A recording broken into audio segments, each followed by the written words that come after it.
Assalamualaikum warahmatullahi wabarakatuh. Pada kesempatan hari ini kita akan membahas tentang unsur-unsur pembangun wacana. Wacana ini adalah sebuah kesatuan yang utuh.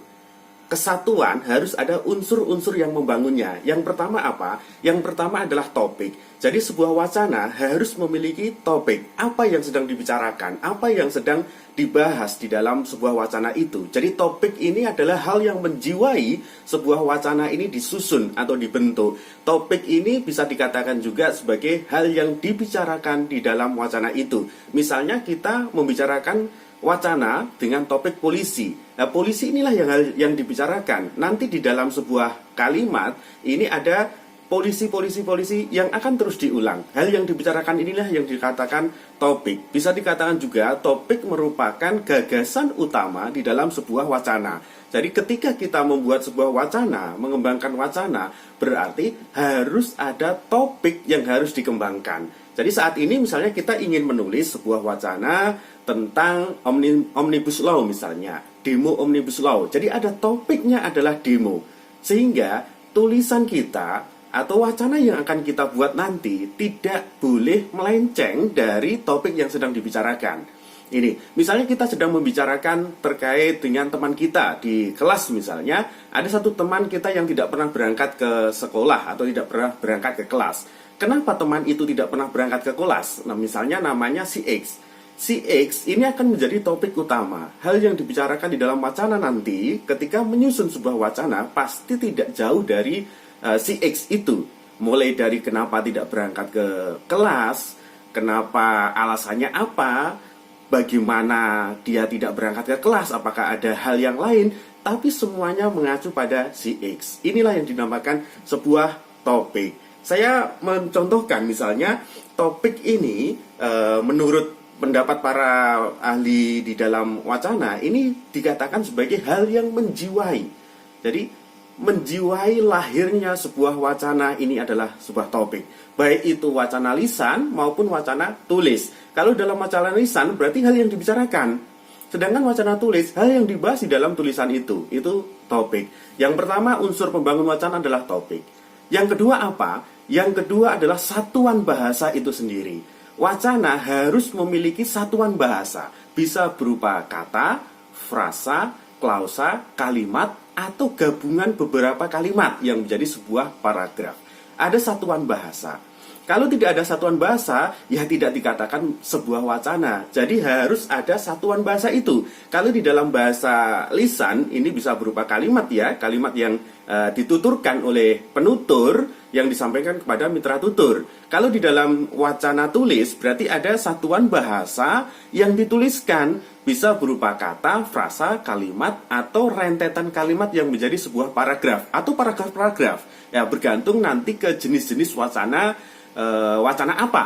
Yang ini akan menjadi bahasan selanjutnya. Kita akan membahas atau belajar tentang jenis-jenis wacana, baik itu nanti wacana prosa, wacana puisi misalnya, atau yang lain, bentuk-bentuk prosa atau bentuk-bentuk baris misalnya, atau wacana luas, wacana sedang, wacana yang dari penyampaiannya misalnya narasi, argumentasi, eksposisi, kemudian deskripsi, teks prosedur. Ini akan kita bahas nanti setelah unsur-unsur pembangun wacana ini.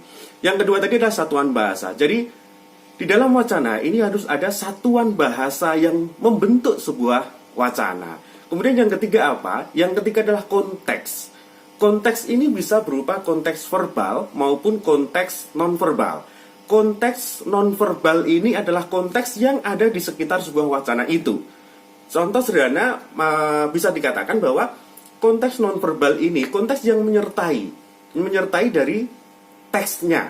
Konteks menyertai teks, konteks. Misalnya ada sebuah wacana, iklan misalnya, ada iklan, Anda melihat spanduk, misalnya ada leaflet atau poster di pinggir jalan ya, ada wacana teksnya kecil, kemudian ada gambarnya yang menyertai itu. Gambar itulah yang bisa dikatakan sebuah konteks nonverbal.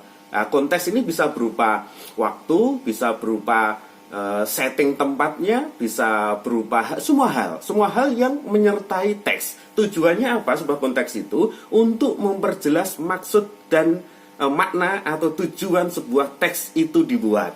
Jadi konteks. Contoh sederhana, Anda jalan-jalan ke mall misalnya, di sebuah mall Anda melihat ada tulisan diskon 60% atau diskon 20 plus 70. Kemudian diskon itu adalah sebuah teks. Tetapi teks ini tidak akan jelas maknanya ketika ditempatkan di luar mall. Pasti orang akan bertanya-tanya apa yang didiskon. Tetapi kalau teks itu diletakkan di etalase baju misalnya, Anda akan mengerti.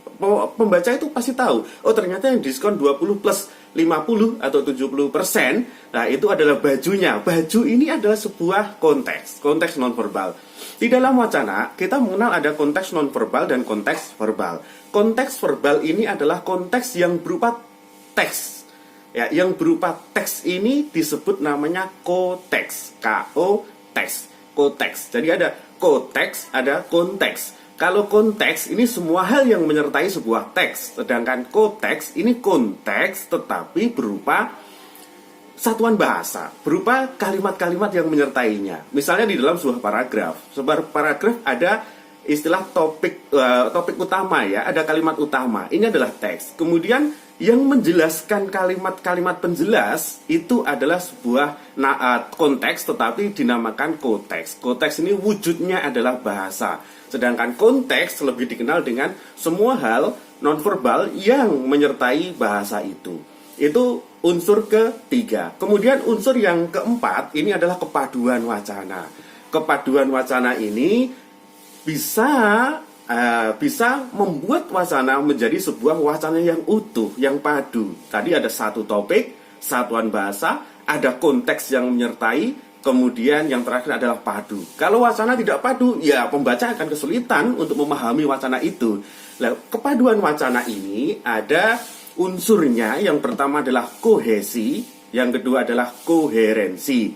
Kohesi ini lebih terkait dengan alat-alat sintaksis, konjungsi misalnya, substitusi, kata ganti, dan sebagainya ada di dalam situ. Wujudnya berupa alat-alat yang digunakan untuk menghubungkan kalimat antar kalimat di dalam sebuah paragraf, atau kata ke kata di dalam sebuah kalimat, atau paragraf ke paragraf lain di dalam sebuah wacana yang utuh. Ini kohesi. Sedangkan koherensi ini lebih pada semantis ya, lebih pada makna yang utuh, makna yang logis di dalam sebuah paragraf itu. Jadi bisa disimpulkan bahwa unsur pembangun wacana, kalau kita ingin membuat wacana yang utuh, wacana yang menarik, ini yang pertama adalah topik, yang kedua adalah satuan bahasa, yang ketiga adalah konteksnya, yang keempat adalah kepaduan wacana. Di mana kepaduan ini nanti ada dua, yang pertama adalah kohesi dan yang kedua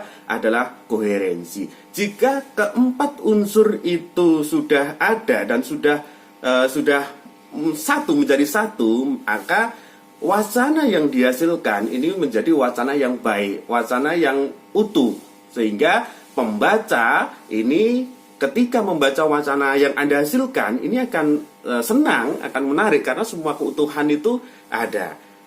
Demikian terkait dengan unsur-unsur wacana. Hari ini kita akan latihan bagaimana kita melihat sebuah wacana ini memiliki unsur-unsur wacana yang saya sebutkan tadi.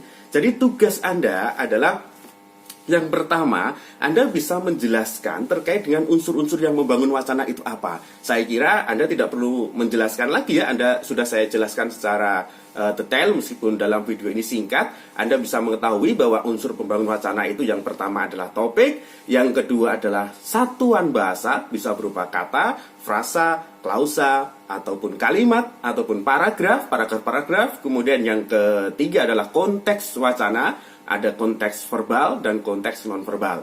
Kemudian yang keempat adalah kepaduan wacana yang terdiri atas kohesi dan koherensi. Tugas Anda, nah ini menjadi tugas Anda hari ini. Silahkan saya bacakan sebuah wacana, nanti Anda tentukan unsur-unsur yang membangun wacana. Saya bacakan sebuah wacana ya. Si A, paman saya baru pulang dari Jakarta. Dia sekarang sedang beristirahat di serambi belakang rumah. Si B, berapa lama dia tinggal di sana? Kemudian si A, oh, dia memang bekerja di sana sudah bertahun-tahun. Pertanyaannya, sebutkan unsur-unsur yang membangun wacana yang saya bacakan tadi. Demikian, terima kasih, selamat belajar, semoga pandemi ini segera berakhir dan kita bisa segera bertemu di kelas, di kampus kita tercinta. Assalamualaikum warahmatullahi wabarakatuh.